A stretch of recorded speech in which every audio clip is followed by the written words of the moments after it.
करते थे, सम्मान देते थे। पर सती जब जब अपने मायके पहुंची है तब उसको आदर नहीं मिला।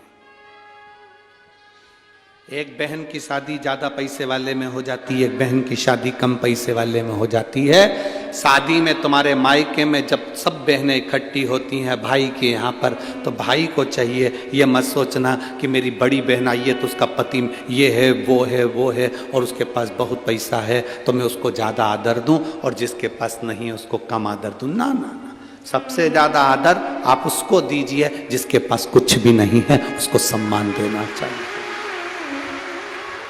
कारण, उसका एक कारण है, वो धन वाला एक बार आपको सम्मान कर नहीं पाएगा, पर जिस गरीब को, साधारण व्यक्ति को आपने आदर दिया है वो आपका आदर निभाएगा, वो आपका आदर निभाएगा, जीवन पर्यंत निभाएगा। आप देव, सम्मान, आदर जरूरी है,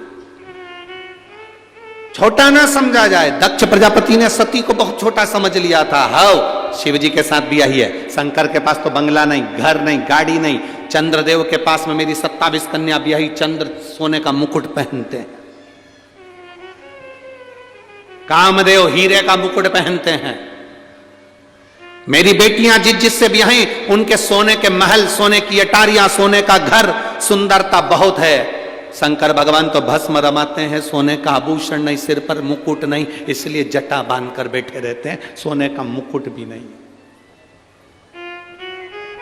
सोने के मुकुट से ज्यादा कीमती है भगवान शंकर का जटा का मुकुट, क्योंकि सोने के मुकुट से गंगा नहीं बहती है, शंकर की जटा के मुकुट से गंगा दिन रात बहती है। दिन रात ये गंगा कह रही है, शंकर भगवान का मुकुट कह रहा है कि मुकुट पहनने वाला अपना और बढ़ाता है, मुकुट पहनने वाला किसी को कुछ देता कम है।